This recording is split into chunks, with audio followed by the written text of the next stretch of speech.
ليفربول 2 فولهام 1. نسلملكم ببتاعي جولين. بلوم ħatkellem fuq il-partita tal-bieraħ bejn il-Liverpool kontra l-Fulham fl-azzjoni ta' semifinali l-ewwel leg tal-Carabao Cup. Em, Il-Liverpool bdew il-logħba mhux mill-aħjar u Fulham ma damux bisabu l-vantaġġ, żball rari ta' Van Dijk illi mbagħad Willian avvanza fil-kaxxa u skurja. Minn meta qlajnih l-ewwel ħav qishom il-Liverpool ma qabdu xart. Anke l-attakk jisu kont sorpriżi li ma bedix Nunes jew ma bedix il-Kwanza wara dak il-logħba kbira li kellu nhar il-ħadd mal-Arsenal. Em, U u Gravenberg fin-nofs kien ma kellux ħav mill-aħjar fil-futbol fil-logħba tal-bieraħ. U l-bieraħ ukoll kienet ħarġet statistika li kontesta fi 11 il-duel kull ma rebaħ wieħed minnhom jew 10 imma jedaq xejn worrying għax fis-sens rajt vera għadu ġdid u għadu żgħir għadu kemm ġej minn ambjent fej il-Bayern ma tawx ċans biex juri x'iswa, però kien beda tajjeb magħna jisu dal-aħħar tal-logħba tal-Arsenal fejn daħal tajjeb ħafna rebaħ il-fawl tal-ewwel gowl kif ukoll beda l-kontrattakk għat-tieni gowl. Jisu dal-aħħar ftit logħbiet jisu batta ftit wara li kien beda tajjeb ħafna fejn fl-ewwel erba' logħbiet li beda kien skorja żewġ goals fl-Ewropa League u għamel żewġ assists. Imma affarijiet li jiġru. U wkoll beda l-logħba McAllister l-ewwel logħba li t-tieni logħba ġewwa li beda wara li ritorna mill-injury. Hemm minnhom kien ħajbdu kontrattak il-Fulham bil-midfielder li ironikament xtaqtu mal-Liverpool ġewwa Palinja illi għamel tackle vera tajjeb ħafna waqfet l-azzjoni.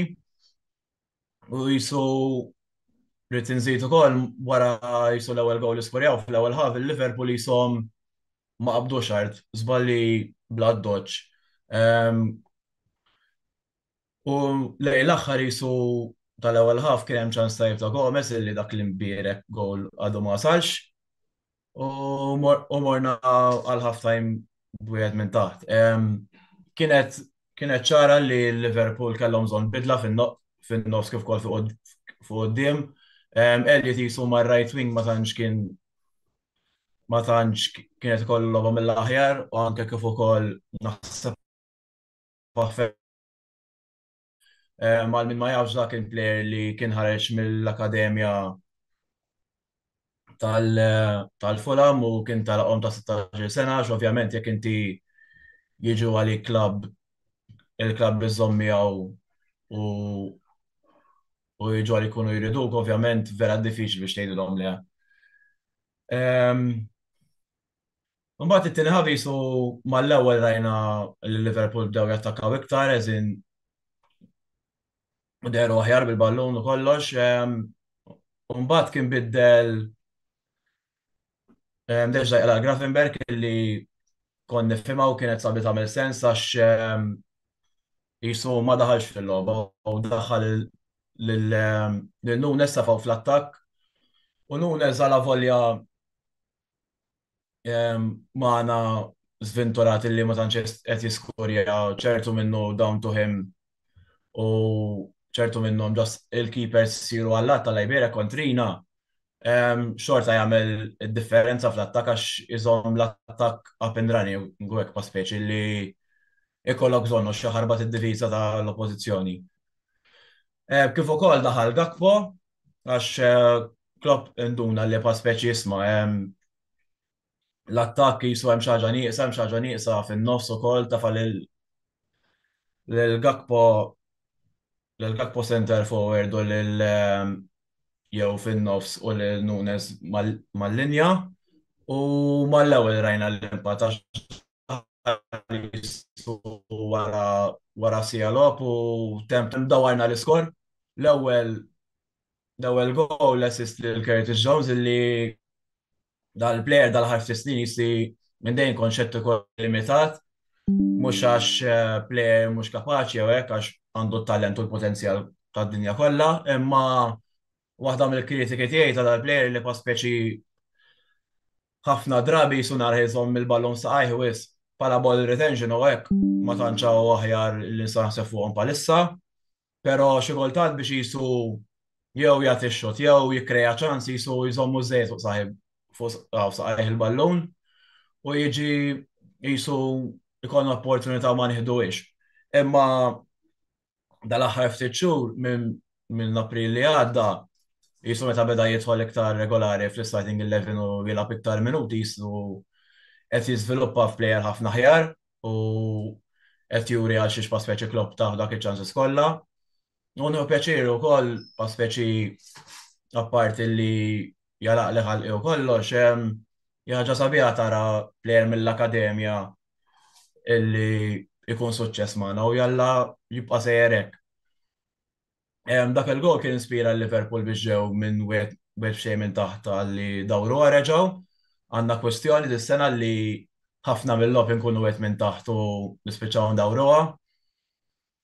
Mbagħad ftit minuti wara l-attakk ġo ta' Nunes u Gakpo kombinaw flimkien biex imbagħad skurja Gakpo li ma kienx finish xejn faċli u bekk kien ir-riżulta għarraba gol tal-istaġun fil-Carabao Cup ta' Gakpo, skurja f'kull stage tal-kompetizzjoni. Kien skurja mal-Leicester meta rbaħnilu 3-1 meta konna ironikament wieħed minn taħt. Hija daqsxejn tema komuni fej il-Liverpool ħafna mill-lob ta' dis-sena jkunu wieħed minn taħt. Għala volja dal-aħħar kien hemm daqsxejn lob fej konna tmur fil-vantaġġ u nżommu l-vantaġġ. Kien skurja wkoll fir-raba round kontra l-Bournemouth away. Kien skurja għal darba mhux il-gowl li konna minn taħt imma ħadna l-vantaġġ u mbagħad kienu ġabu draw u mbagħad kien skurja Nunes biex irbaħnija. U mbagħad kien skurja fil-kwarti finali mal-West Ham meta għamilhom ħerba u skurejnilhom 5, kien skurja jekk se żbaljat it-tielet gol tal-logħba u skurja l-bieraħ ukoll. Il-bieraħ li kieku ma weġġax Trent kont nemmen li bdalilu ma beda Conor Bradley li fl-aħħar episodju ta' tal-programm kont kellimt li kien daħal għall-aħħar kwarta tal-logħba lil Martinelli għastaħ ċans jaqbżu jew jisu tfih. U l-bieraħ kienet opportunità biex juri isma' jiena kapaċi nagħmel ix-xogħol li jagħmel Trent ħalli li sfortunatament da plejer mhux Trent imma fid-diviża kellu logħba tajba ħafna. U għala volja fl-attak hemm ċertu momenti ma kienx mill-aħjar pa' speċi imma xorta li hija l-man of the match kienu bejnu Nunes għax Nunes ovvjament għamel l-impatt daħal u għamel żewġ assists biex eventwalment dawarnija, imma Conor Bradley kellu logħba fenomenali ħafna jisu u ħaġa sabiħa tara pa' speċi plejer ieħor mill-akademja illi jieħu ċans tiegħu meta jingħataw l-opportunità għalli pa' speċi għax jisu ħafna clubs jisu meta jaraw li kollhom plejer imweġġa mal-ewwel jippruvaw sibu soluzzjoni fis-suq ta' trasferiment bħalissa kif nafu huwa il-transfer window. Imma xi kultant billi tixxi l-plejers mhix is-soluzzjoni. Għax forsi jkollok xi plejer mal-akademja li jista' jagħmel ix-xogħol sakemm jidħol lura plejer. Having said that, jiena m'iniex qed ngħid li Liverpool għandhom bżonn jixxu jew hekk, eżin ma nissuġġerixxi li pa' speċi m'hemm bżonn, għax minkejja li qegħdin l-ewwel fil-lig ġewwa fil-final tal-Carabao Cup, avvanzajna r-raba round tal-FA Cup kif ukoll fl-aħħar 16 tal-Europa League. Jiena nemmen li xorta l-Liverpool għandhom bżonn iġibhom għal difensur ċentrali u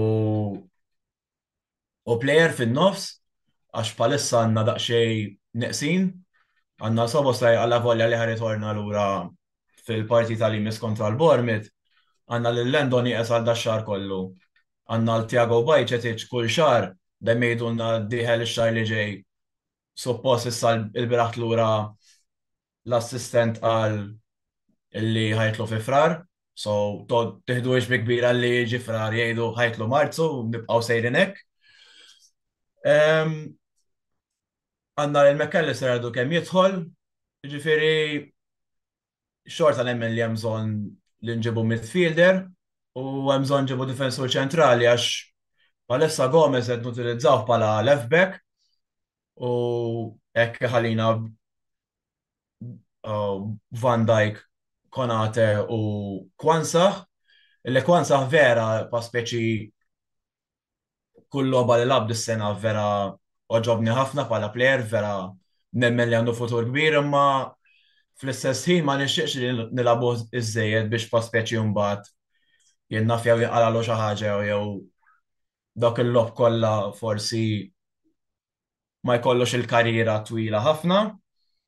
Għax ġilli rajnija, per eżempju, ikun hemm players ikunu bdew ta' eta żgħira, labu ħafna lob u mbagħad jispiċċaw jisom il-livell tagħhom jonqos malajr, per eżempju, ma nafx hekk hux ħanejtu ċata hawnhekk, forsi tal-United jistgħu jgħidu li aħjar.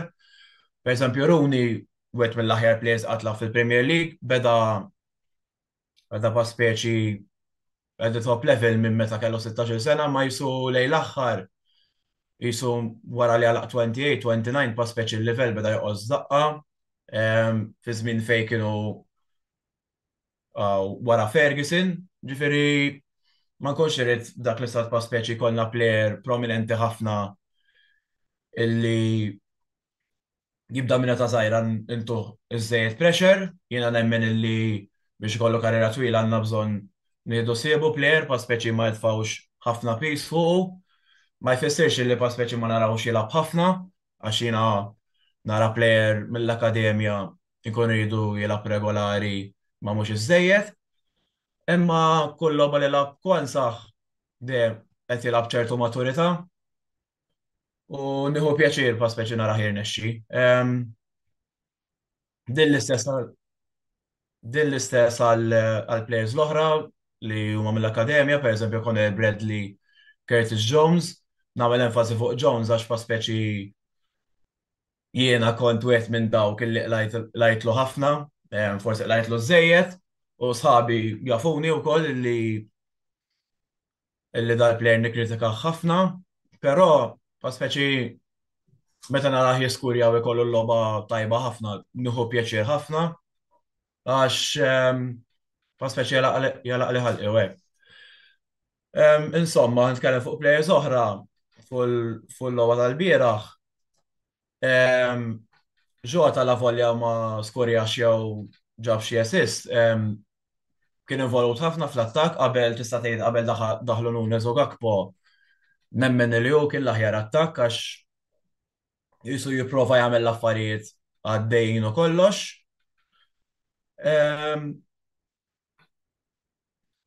U pa speċi ħassejnih meta kien barra dan il-plejer u issa hopefully ma jkollux inġeri oħra. Mela, ħanaddi għal kommenti li rċivejt fil-live palissa, għandi minn għal-dajr għal-mexxina Julian, tista tafdani bro, unsellimlek. Unbat, għandi Andrea u Kajrin, xanna ħbib, napprezza s-sapportu li tatuni, pa speċi intom kontu dawk illi kif ukoll għal dajru ħaddieħor illi ħeġġuni biex nkun parti f'dal programm u kieku ma kienx għalihom pa speċi għaskon nimmaġinani nidħol. Nirringrazzjak Franco tal-komment sabiħ tiegħek. Ħalli maħdilkom ġiżejjed mill-ħin tagħkom, ħanaddu reklami, u mbagħad wara jinaqat magħna ħabib tagħna Joseph biex jiddiskuti l-logħba tal-Milan Atalanta. Għandu xi erba' kommenti sbieħ, imma issa naraw. Nirringrazzjakom.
Qed tfittex sofner ta' kwalità u li fl-istess ħin tibża' għall-ambjent kull tip ta' deterġent li jinkludu sgassatore tal-platti u tal-art li fihom inti tista' ġib il-fixkun tiegħek tibża' għall-ambjent.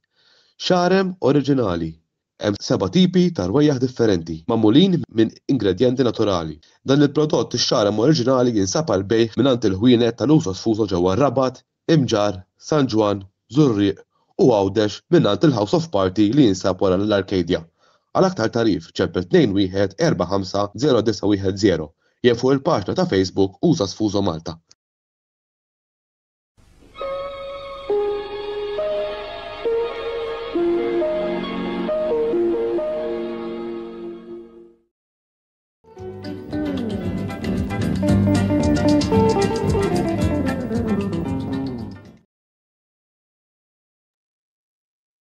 Il-lejla tajba l-kulħadd, eżis sħabi, mela nistgħu anke mhumiex. Ovvjament ma tantx kellna lejl tajjeb wara l-bieraħ sfortunatament ġejna eliminati għal Koppa Talja u wara 20 sena tajna li xi darba din l-bieraħ Koppa Talja tiġi għandna. Però qabel nibda waqt li kienet jitkellem ħabib tagħna Julian fuq il-logħba Liverpool u Fulham, kien hemm sinjur li ħalla komment għallu bħal pieċi fiex tifhem. Naħseb mhuwiex komment illi inti tiġġudika YouTuber illi ma taqbilx miegħu fil-futbol. Jiena hawnhekk ma' sħabi ġifieri Julian, Antonello, Karl,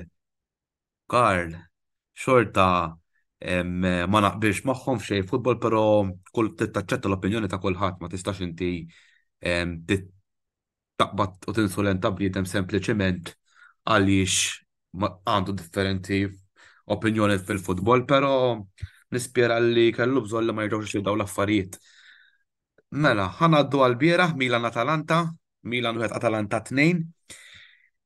L-ewwel taqsima jidher li konna dominanti, konna aħjar minnhom, kellna ċans ta' muża u ma kienu perikolużi fejn il-ħabib tagħna Charles De Catelar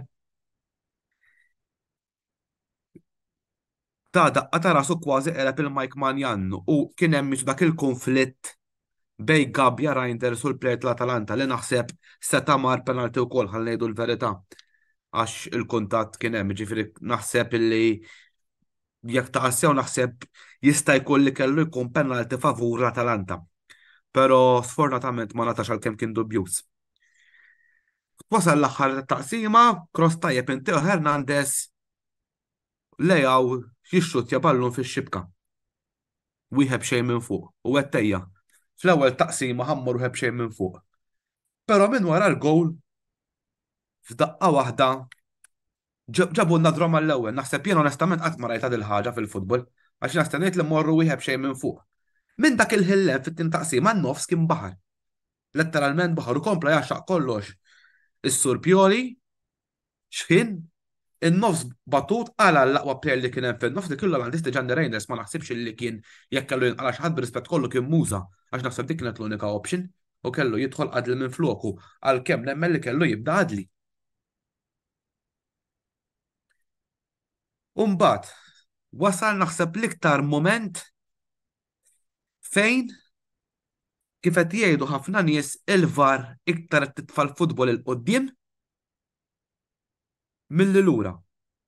Il-ġimgħa l-oħra kien hemm fażi fil-logħba ta' Inter u Verona fej kien hemm ta' bastoni, però mbagħad kellhom fawl, però u il-gow tal-Verona beda minn fawl tal-plejer tal-Verona fuq Arnautovic, għax ġifieri tittejt il-verità kif inhi. Ġifieri naħseb illi il-VAR għalkemm irridu nammettu li l-futbol Taljan mhux futbol ta' xil mhux se tħaltu mal-futbol Ingliż, però il-VAR li suppostejn qiegħda titfa' il-futbol Taljan lura iktar milli qiegħed. Fil-bidu tas-sena ivvintat il-lega bit-taxxa fuq Pier Balan trid tħallas taxxa iktar, flok nollu l-valur tal-futbol Taljan qegħdin innaqsuh, u issa bdar imbirka VAR. Ġara l-bieraħ, kien hemm Ġimenez illi ma naħsibx li kienet laqwa performance illi kif kien għaddej il-plejer tal-Atalanta onestament nafx sperandu smun Trump, ma naħsibx mhux ħajna xfil insemmi. Ġimenez laqat il-ballu l-ewwel u deret għax il-pożizzjoni tal-ballu ma nbidlitx. Waqaf il-kaxxa ġifier il-plejer tal-Atalanta u hekk tara ukoll il-ħażen fil-futbol. Għax pres li Ġimenez għadu sejb l-esperjenza li kif daħħallu saqajh. Intelaq mal-art, ġifieri hemmhekk tara l-ħażen fil-futbol u rebaħ penalti. Ġifieri naħseb illi hemmhekk kuża, però naħseb kellha tintervjeni l-VAR. Kellha tintervjeni l-VAR. Tul xinġara dal-każ, il-VAR kellha tintervjeni. U l-penalti ma kellux jingħata. Għalkemm xorta minix ħanneħħi il-fatt li l-performance fit-tieni ħaf tal-Milan kienet f'ira, però il-VAR kienet intervjeni. Mbagħad jisal logħba f'daqqa waħda waqfet hemm. Però x'ġara? Lejn l-aħħar minuti tal-partita ħloqna ħafna ċans ta' Teo, iċ-ċans ix-xut ta' Musa li ġie salvat tajjeb u onestament il-gol tal-Atalanta ninżalu l-kappell u dan juri fil-fatt li l-aktar ħaġa li tal-istaġunijiet min kun sorpriż kien hemm goalers tajbin fl-Italja. Skorupski tal-Bologna, Sommer tal-Inter, il-gower tal-Atalanta tal-bieraħ, il-gower li lab Fiorentina Bologna fil-Koppa Italja li huwa second goaler. Jiġifieri il-level tal-gol fl-Italja qiegħed jola. U mbagħad fl-aħħar tal-partita naħseb ġrat l-iktar ħaġa skandaluża illi ma stennejniex illi naraw. Ġara corner daqqa ta' ras ta' Simic ballun jaħbat ma' dejn il-plejer tal-Atalanta li kellu jdejħ il-barra minn ġismu u il-referi flok tal-penalti u l-VAR li l-VAR ma intervjeniġ saffar u l-Milan għallhom għandati a kaza. Naħseb mhuwiex kliem illi jgħid referi li jkun qed jirrefja ġixtimijiet ikunu min ikunu. M'hemmx għalfejn ikunu l-Milan, referi nemmen li għandu jkun neutrali fil-logħba. Jena nemmen l-inata ċuċata il-penalti tal-Atalanta kellu jingħata l-penalti l-Milan fl-aħħar 6 minuti meta l-ballun ħabat ċar minn dejk. U għalitu il-Gazzetta dello Sport u għaluh l-opinjonisti kollha illi kien penalti. Issa jiena bħala fan tal-futbol tal-lanċ qed nistenna. Mhix qed nistenna li terġa' tintlapu l-logħba, ma tistax neħħi l-mertu tal-Atalanta, ma tistax neħħihulhom u issa jekk jollu l-Atalanta hija meritata għalkemm nemmen li issa il-favoriti il-Juventus sakemm ma jerġax ikollna xi sorpriża oħra llejla, però nemmen li l-Juventus ukoll ħajsfidaw għall-kampjonat. Jista' jkun huma t-tim li jitelfu t-tieni stilla l-Inter. Ma nafx ġifieri għax nemmen li qed jilagħbu lob sabiħ. Però naħseb illi hemm bżonn illi l-VAR hemm bżonn illi l-VAR tgħin iktar il-futbol biex ikun eżempju għal ġenerazzjonijiet li tilgħin fil-futur. Ma jistax ikun hemm fouls kull logħba b'xi storja ġdida u jisu ma jiġi xejn jew il-VAR ma tintervjenix. Da bħal meta inti eżempju għandek biex nispjega ruħu aħjar ħalli niftehmu aħjar bħal speċa inti għamilt rapport l-pulizija ma rreaġixxietx. Jew inkella hemm surmas tal-iskola qed jagħmel ħażin, hemm xi ħadd qed jagħmel ħażin u s-surmas qed jiġi qawwi jqum. Il-VAR hekk qed tagħmel qed tara l-ħażen u mhux qiegħda ġifieri tieħu l-azzjonijiet jew tagħmel xogħla waqt il-logħb. Il-bieraħ lajna illi kulħadd ir-regoli ġodda jaf jekk il-ballun imis ma qit il-plejer fil-kaxxa għandu jingħata penalti. Skużawni. U l-penalti kien ċar għax il-ballun missu jidu il-barra. Ġifieri ma naħsibx illi tefaw il-xħat tagħmel mal-var jew xħat li għandu problema bil-vista, naħseb bniedem t-esperjenza. Issa, ovvjament, nħarsu l-qoddim, passat huwa passat, nisperaw li inkomplu għaddejjin fil-kampjonat, għalkemm nemmen illi huwa diffiċli s-simu li għax qed 9 punti u 7 punti l-bot mill-Juventus u Inter, però nemmen illi fit-tielet post għandna nitlu komdi. Fit-tielet post għandna nitlu komdi u nikkwalifikaw għaċ-Champions League is-sena d-dieħla, dik għandna nagħmluha. Ma nistgħux nitilfu t-tielet post issa. Għax inkella ħansibu trabel finanzjarment u qed nistenna wkoll illi fl-Ewropa League għandna wkoll navvanzaw u morru tajjeb.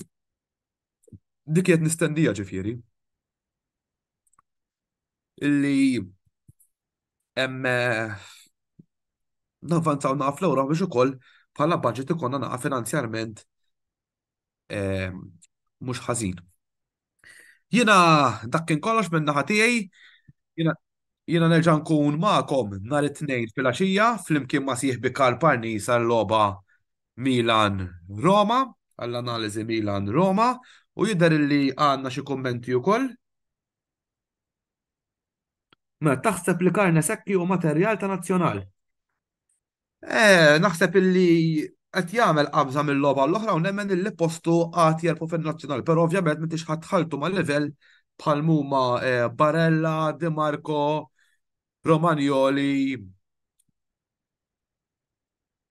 Karne Sekki, skużawni għax għawat l-isem, Karne Sekki huwa l-gowler. Karne Sekki l-gol tal-Atalanta, skużawni għax fixklit ma' semmi ta' plejer.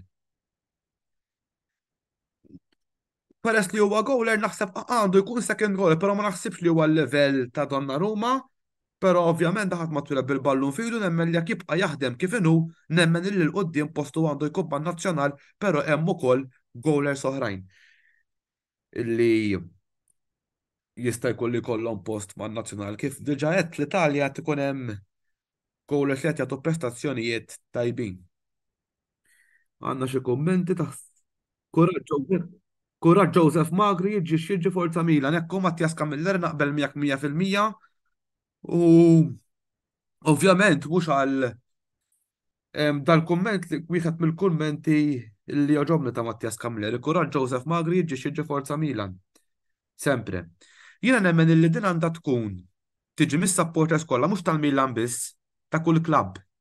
Illi jiġi inti dejjem tibqa' wara l-arma tat-tim tiegħek. Jiena eżempju millux konti għed diskussjoni u xaħat u dan il-persuna għalli minnu l-plejer favorit tiegħek ta' Milan. U onestament jeklu jiena l-idolu tiegħi huwa Gattuso u Maldini għax kienu jilabu plejers tal-flok, però sfortunatament rari ssibhom bħalma l-Inter kellhom il-Zanetti, il-Roma kellhom il-Totti, Juventus kellhom il-Del Piero, sfortunatament dawk it-tip ta' plejers ma dakx issibhom. Jiena naħseb illi kulħadd għandu jkun lejali lej l-arma fuq il-flok tat-tim tiegħu. Ma nemminx illi, ovvjament dejjem tippreferi plejer aktar mill-ieħor, però qatt m'għandek tagħmel plejer alla tiegħek. Dak kif nifhimha jiena. Mela Meryl Jean-Pierre Chantar, il-futbol Taljan ilu mbabas, jalla jibqa' jena speċjalment in-nazzjonal għax Gravina ġab il-futbol taħt saqajh. Jiena naħseb kif qal tajjeb il-ħabib tiegħi Jean-Pierre Chantar, il-futbol Taljan ilu li mar lura ilu naħseb jieħu daqqa wara oħra mill-Calciopoli law. Naħseb mill-2006. U naħseb illi iva Gravina naħseb wasal iż-żmien illi iwarrab. Però jekk wieħed irid jispjega għal xiex il-futbol Taljan mar lura, l-ewwel net ħabbar regoli din tal-VAR. U t-tieni net naħseb illi ma ħanejt xejn hemm ċertu diriġenti fit-timijiet fosthom Giuseppe Marotta, intelligenta Inter bħalma fil-passat kien Luciano Moggi u anka l-issa jemna Adriano Galliani illi għandhom ċertu rabtiet bħalissa Marotta, rabtiet ma' ċertu nies li għandhom pożizzjoni bra fil-futbol Taljan. Inti naħseb tinqata, jien naħseb għandu jkun hemm nies illi jkunu neutrali, illi ħadd ma jkun jaf li mu it-tim favorit tagħhom u hemm bżonn li jsir hekk u naħseb hemm bżonn li jiġu investituri ta' kwalità. Eżempju, il-Milan għandhom l-Amerikani, jekk l-Inter jaqgħu minn idejż anke jġu f'dej l-Oaktri li huma wkoll owners Amerikani. L-Amerikani jagħmlu xogħol tajjeb, però mhux eżempju li jinvestu dak il-flus ħafna players, bħal każ tal-Milan, meta l-Milan kien kważi klabb fallut, kif ġew li jagħturu u issa Redbird ġabu il-klabb finanzjarment tajjeb. Ġifieri finanzjarment l-Amerikani jagħmlu xogħol tajjeb, però mbagħad fejn jidħol il-futbol sfortunatament m'għandhomx dik l-esperjenza. Thomas Demetu kommentaj bin Joseph Magri, però dejjem forza Juventus. Il-ħabib tiegħi Thomas, grazzi tal-li segwini, u fittex l-esti dawk l-assignments jekk jogħġbok Thomas. Lider li kemm Michael Bosch kemm jispek sabiħ sieħbi nies kbar jisimhom bħalek. M'għandux jaqsam mal-futbol imma grazzi tal-kumment. Karim Erbers jiena nemmen li wasaltu għal-bidla ta' coach, mhux għax pjolla ħażin, però klabb bħal Milan wasaltu għal-coach ta' livell biex tarġu tkunu challengers għal Champions League. Naqbel 100% iva jiena nemmen il-Pioli kif qed kemm il-darba meta ġie fl-2019 ħatim kważi qiegħed fl-14 f'dik is-sena spiċċa l-5 daħal Ewropa, is-sena ta' wara daħal Champions League fl-2022 rebaħ il-lig. Sena l-oħra semifinal ta' Champions League u din is-sena minn kif qegħdin jiddu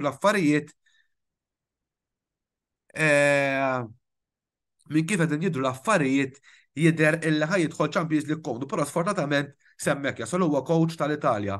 U jekk min jista' jeżbal Stefano Pioli semma wkoll ma' Roma dil-ġimgħa, ma nafx jekk jista' jkun kux-rumer jew invenzjoni. L-aħħar komment jew misubdejna l-biskuti tal-Milan u nsew għax l-Inter joħdu ħillik qed tidher biċ-ċat. Jiena sa fejna fien ma ġibt l-ebda skużi, jiena qed il-performance kienet ħażina fit-tieni taqsima. U iva l-Inter qed tidher ċar li l-Inter din jiġu mbuttati minn dawk in-nies illi jgħidulhom ta' ġewwa illi naħseb qegħdin naqal favoriti, però ma tistax neħilhom il-mertu illi għandhom tim tajjeb. U jidher illi għandna l-aħħar kumment Thomas Da Martino prost apparti minn hekk biex il-lig Taljan jagħmel pass il qudiem hemm bżonn investiment fil-ground u l-infrastruttura sportiva. Apparti minn hekk biex tikber il-profil importanti ħafna investiment fil-market huwa essenzjali. U kif spjega kif qal Thomas Da Martino kif jgħid il-Malti laqat il-musmar eżatt fuq rasu. Waħda mir-raġunijiet hija u tkellem fuq Alex Coach ta' Milan Carlo Ancelotti ftit tal-ġimgħa ilu hemm bżonn illi bħalissa Milan u Inter qegħdin jippruvaw jagħmlu il-grounds tagħhom, però qed isibu oppożizzjoni qawwija u qed jagħmluhom iswar is-sindku stess ta' Milan. Hemm bżonn illi nħaffu dawn l-affarijiet biex iktar timijiet ikollhom il-ground tagħhom ħalli iktar timijiet iddaħħlu l-flus ġewwa l-Italja jagħmlu iktar investiment u wkoll jistgħu jikkompetu fuq livell internazzjonali. Jiena jekk m'niex niftakar sew l-Inter fl-2010 huma l-aħħar klabb li rebaħ iċ-Champions League mingħajr ma għandu ground tiegħu. Issa sfortunatament l-Inter għaddejjin mill-istess dbatija bħalma din il-Milan biex jagħmlu ground tagħhom. Jiena dak kien kollox minn naħa tiegħi, skużani li ma nistax iwieġeb iktar kummenti, però il-ħin qiegħed jafas ħafna. Nistedinkom tibqgħu magħna għax wara il-ħabib tagħna Karparnis il-ġimgħa d-dieħla jingħawu ħakunu avversarji għall-analiżi tal-logħba Milan versus Roma. Sa dan it-tant il-lejl it-tajjeb u l-weekend it-tajjeb grazzi tal-li kontu magħna nsellmilkom.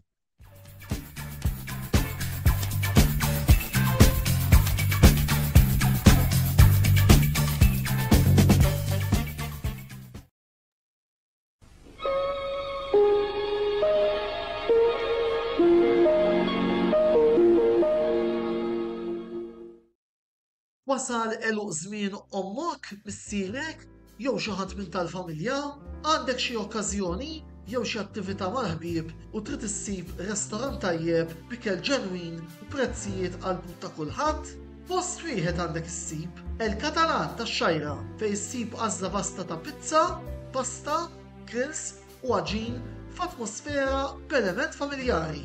Għal bookings ċempel fuq 21-800-997 jew żur is-sit tagħna għal iżjed informazzjoni. El-Katalan, ir-ristorant għalik.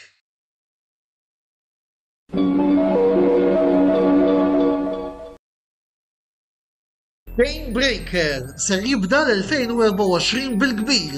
Tiftakruhom il-magni tal-lob li konna nsibu f'kull bar jew ristorant matul is-snin 80 u 90? U xi tgħiduli jekk insemmilkom il-logħba Time Crisis.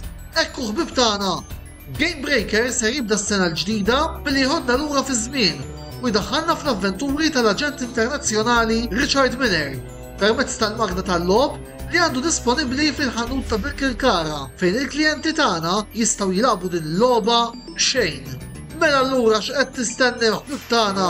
Ejjew sal-ħanut ta' Game Breaker. Ġeddu l-memorji ta' żulidkom permezz tal-magna tal-lob ta' Time Crisis. Jirnexxilkom tgħinu lil Miller jikkompleta l-missjoni tiegħu. Game Breaker, l-aqwa l-lob tal-PlayStation, Xbox u Switch.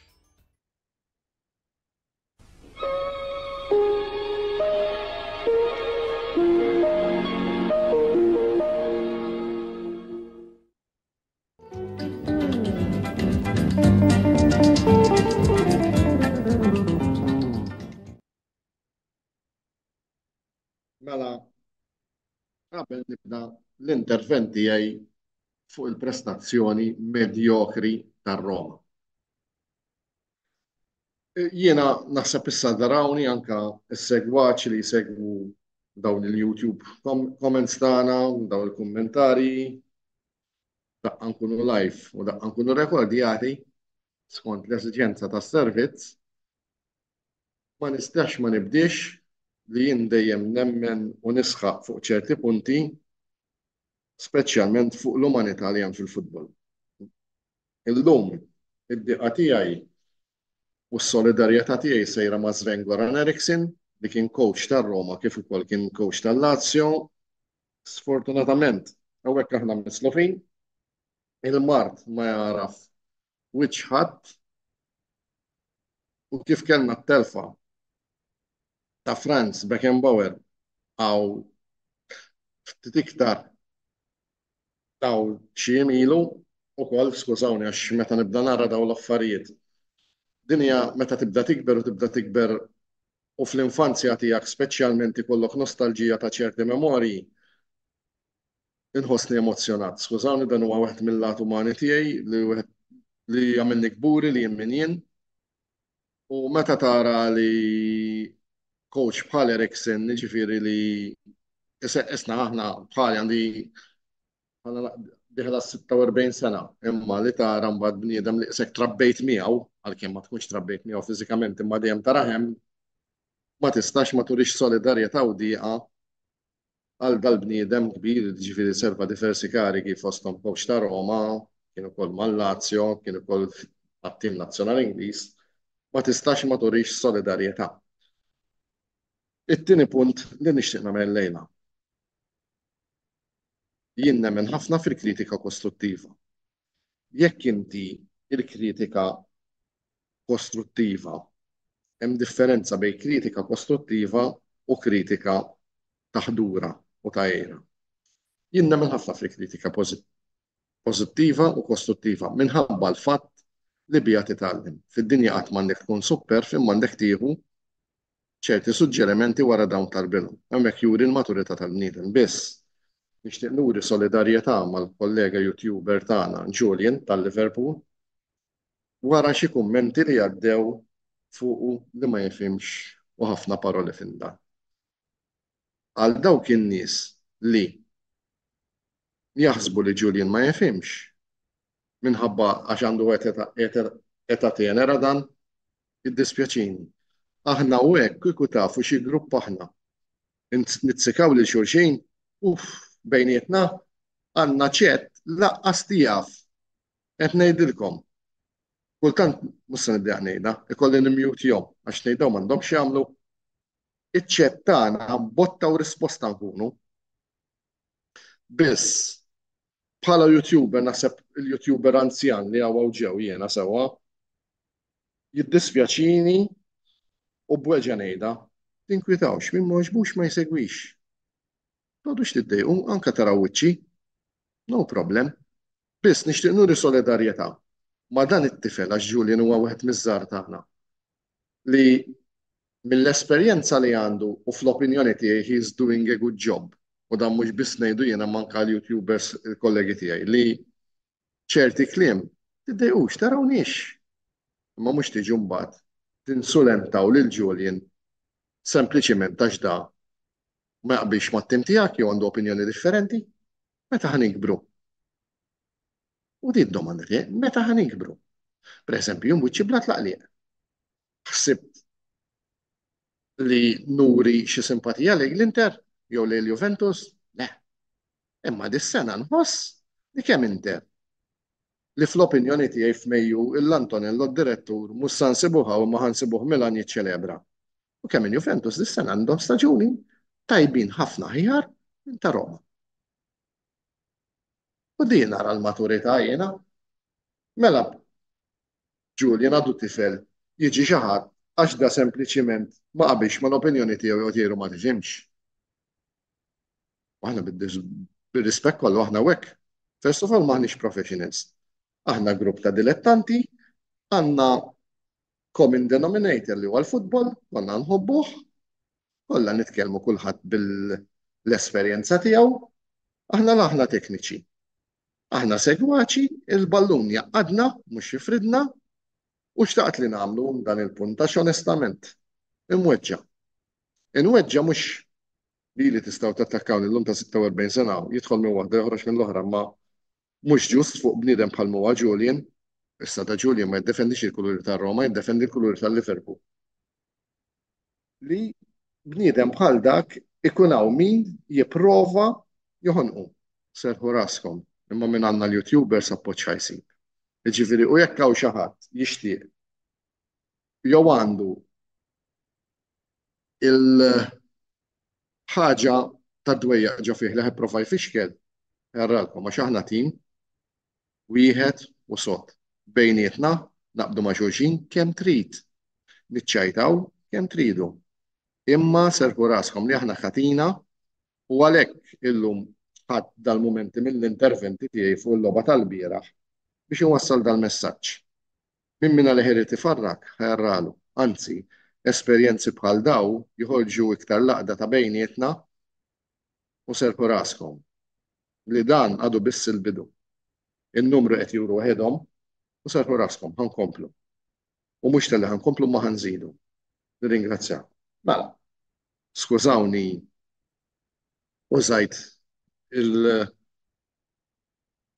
tiegħi llum imma xtaqt li żewġ dal-punt speċjalment nagħmlu. Mela, il-logħba tar-Roma. Kulħadd stennini lillum li ġej bil-plakard jew bil-banner Mourinho out. Ili ngħidha il-bieraħ urid iktar biċ-ċar li Mourinho kien coach kbir iva. Li Mourinho mal-ewwel staġun tar-Roma ċikka imma ġiet tazza. Is-sena l-oħra ġiet kif ġiet serquna affettwanna dal-istaġun bil-kalċomerkato b'kollox. Imma naħseb li wasal iż-żmien skużawni għax anke meta nsemmi ismi u nitkellem fuq jabdun il-palpitations li Mourinho ngħidulu grazzi tas-servizz imma thank you but no thank you. Ma naħsibx li jkun għaqli li minħabba ċerti raġunijiet posthom finanzjari u affarijiet oħrajn li Mourinho jitkeċċa issa. Issa li kien li sar biss jiena nemmen li Mourinho bl-iskwadra li għandu dis-sena naħseb li jixraq inna ferm aħjar. Din issa saret it-tema rikorrenti tiegħi ta' wara kull programm ma nistawx nibqgħu sejrin f'din is-sitwazzjoni u allura naħseb li ikun għaqli jekk id-diriġenza ta' Roma lil Mourinho ma jġeddulux. Mela, xi ħaġa imma qed jiġrisku. Din hija xi ħaġa rikorrenti f'dawn l-aħħar żmien fit-tmexxijiet ta' Mourinho. U fid-dinja l-ikbar ħaġa għadu tal-bniedem fuq innifsu li jġiba huwa nnifsu stess hija s-superja. Iva dar-raġel qatt m'għandu tort. Iva dar-raġel ma jiżbaljax. Iva dar-raġel. It-tort tal-oħrajn dejjem. Jista' dan ir-raġel li ma jinħabbix immaqdar il-Mourinho, ma qed nitkellem fuq il-fatti. Il-bieraħ ir-Roma biex tawxu d-denju fil-lasta kellhom jgħaddu 80 minuta. Sejwa, sewwa fimtuni, 80 minuta. Mela, nibdew hekk. Mela, bla skużi bla attenwanti, imma niddejjaqx ngħid l-affarijiet kif huma kien hemm ukoll fil-programm li għadda kien hemm ukoll wieħed li jsegwina qal inhu pjaċir kif titkellem għax ma tiġġustifikax. Mela da fih tiġġustifika. Mela ħanibdew minn hawn. Mela, id-derbi huwa dejjem derbi. Semmek naqblu. Logħba tattika naqblu. Biss ta' min jinnota s-sakkaw tim li jena ma tantx inħareslu sabiħ jew ma tantx titħaqlu għall-Lazio. Issa, għal ħafna Rumani jerku l-logħba tal-bieraħ u jerku kollox. Jekk aħna irridu li Roma xi darba naslu fil-livell ta' Milan, Inter, Juve, għax jiena li dawk it-tliet timijiet li hemm l-Italja, bir-rispett kollu lil oħrajn, għax in-Napli ħalqa ta' ħmar, il-Fiorentina l-istess. L-Italja hemm tliet timijiet. U l-istorja ħadd ma jista' jmerja. Għandek il-Milan, għandek l-Inter u għandek il-Juve. Bħala role models jiena għalija jekk ir-Roma vera jridu jkunu ta' suċċess, għandhom isegwu l-modello Juve. U tgħidli għalf ta' kif qed titkellem hekk. Qed nitkellem hekk għax qed nara l-affarijiet kif kienu, l-affarijiet reali. Juve tajjeb jew ħażin dejjem kienu hemm. Għaddew mill-Kalċopoli x'għamlu daw. Raw kif reġgħu kien hemm is-sistema issa hawn min jgħidlek l-Italja arena lija l-Italja l-futbol il-futbol għandu ġiex fatturi kontrih. Wan l-Italja llum m'għadix ikkalkulata fl-Ewropa. Forsi tmexxija tal-Federazzjoni? Ma nafx. Biss wara l-Kalċopoli għalija nħoss li l-Italja għadhom qatt ma ħadu r-ruħ. U xhieda ta' dan huma li tara r-riżultati fl-Ewropa. Anka deċiżjoni 50-50 fl-Ewropa min ibatija? It-tim Taljan u min ikun. Issa kemm hu hekk hemm tim li kapaċi jolli rasu u jqajjem rixu fl-Ewropa bil-provi u mal-Milan. F'xamlu huma fl-Ewropa bħala tim Taljan ħadd ma għadu m'għamlu. Imma xorta wkoll qed ibatu. Imma mela punt ieħor, mela l-bieraħ x'ġara. Ġara li d-derbi huwa dejjem derbi. Min hu mdorri jara derbi jaf li din ħatkun logħba magħluqa tattika kontra tattika biss il-bieraħ onestament meta rajt il-formazzjonijiet u trid tqis li l-Lazio kellhom tliet plejers mhux ċajta neqsin. Tgħidli Roma m'għandkomx iva Roma. Ma laqqas nippretendi li Roma u nerġa' għax għad nimweġġa biha li wara tmel minuta ta' tixut. Għandek il-Lukaku u l-Dybala ta' qudiem. M'għandekx lilu lid-direttur. Jiġifieri nibdew minn hemm. L-ewwel ħaf is-soltu medjokrita, 50 okkażjonijiet fuq kull naħa. L-unika ħaġa li ddominat bħal dejjem il-bieraħ kienet il-koreografija u onestament jiddispjaċini, ħafna jiddispjaċini. Jien naf Roma, ġo Ruma, għandi ħbib tiegħu ma' supporters li dawn biex jixtru l-biljett tal-ground joqogħdu bil-ġuħ. Emnuni din hija realtà biex jixtru is-season ticket joqogħdu bil-ġuħ. U daw possibbli dawk il-miljuni kollha ma jindenjawx jimpenjaw ftit ruħhom. Roma ħenerġgħu ngħaddu mir-rivoluzzjoni. Issa, mela, il-gowl nkunu sinċiri ġie minn penalti. Kien il-penalti iva.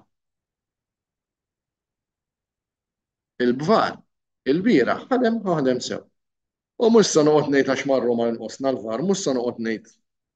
Dawn kollha skużi, niffaċċjaw ir-realtà Roma. Bir-rispett kollu, lanqas sinjal ta' lob. Lanqas sinjal ta' lob. Kif titilab il-futbol? Jien li ngħid kelli ikolli bakketta maġika jien nixtieq coach. Il-Deserbi. Kemm hu possibbli jiġi ma naħsibx. Għax once li tduq il-futbol Ingliż, jew qed minn dawk li insegwi kull kif kolli ċans, inħobb insegwi l-futbol. Hawn min joqgħod isegwi Netflix imma jien ikolli ċans jew xi dokumentarju jew logħba futbol. Tara l-lob Ingliż jaxqek. Tieħu pjaċir. Il-lob Spanjol l-istess. Dak Ġermaniż ma doffi waqgħet il-futbol tani waqfa biss. U hija realtà. Tant waqfa biss li aħna r-Roma erħilu li għandna il-Benz tal-fair play finanzjarju. Li dik xi ħaġa oħra. Mela Alla jbirek is-City jibqgħu għaddejjin. Imma mar-Roma u ma' timijiet oħra Taljani u rejna sninna. Dak biex juri x'politika falluta fil-futbol hemm fl-Italja. Mela. Aħna, all right, bdejna dal-imbierek proġett. Ilu sejjer 3 snin, events jew le, ta' min jinnota. Erbaħna bikkerin, u għodu ħafna għodu nifirru, u erbaħna Champions League nifima. Imma erbaħna tazza li din it-tazza għal-kem fija valur, mux dak il-valur li għet għandu jgħaddi. Għara s-sana oħra, ku erbaħna l-Europa li kienet tkun storja oħra, għax fi iktar valur. Biss, tgħidlix bit-teams li kellhom ir-Roma dawn l-aħħar 3 staġuni ma kienx ħaqna mal Champions League ta'. U dis-sena għandna tim aqwa, għandna tim għalija l-aqwa tim li qatt kellna ta' 3 snin u qed immorru war. Qed immorru war. Il-għala minħabba bir-rispett kollu lejn Mourinho sab niċċa, all right, li fija qed jiġġustifika l-arroganza tiegħu. Il-poplu ta' Ruma huwa poplu partikolari, jien li kelli x-xorti ngħix Ruma, naf kif jaħdem magħhom.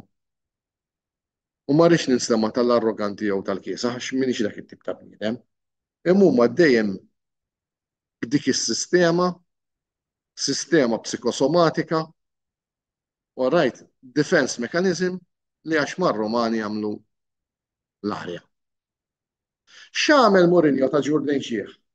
Kellek tgħid li Mourinho psikologu, psikjatra, top. Għax jaqralek is-sitwazzjoni u jinfilza fiha.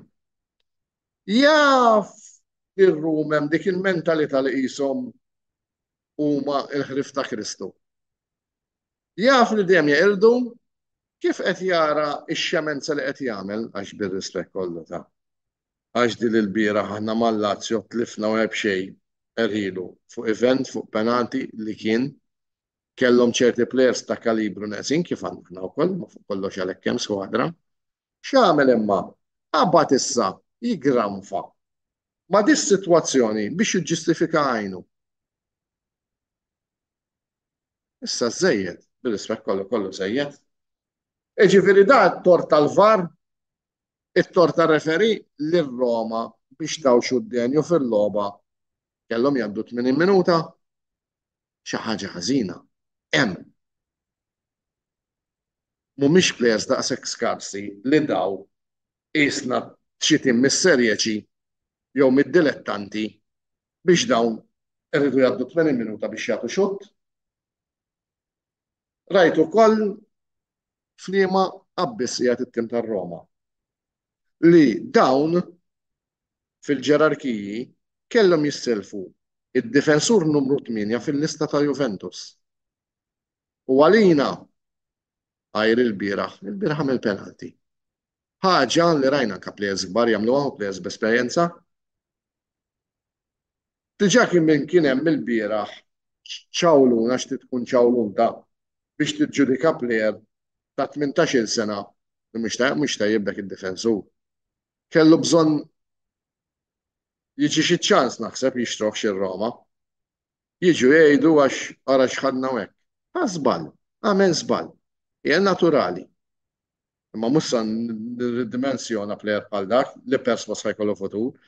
Imma daqjat ta' min jinnota ħaġa li dan huwa is-87 difensur tal-Juve biex naraw xem qablu. U minn hawn nibda ninkwieta fuq ir-Roma jien bil-rispett kollu. Lil-fortuna r-Roma rajt ma tgħinix. Hemmhekk inti dħal ġo kamra tan-nar, sigarett. X'inhu ma ċansis? Mhux li tisplodi b'kollox. Konna nafu Dybala x'inhu. Konna nafu Renato Sanchez x'inhu. Ħadu r-riski.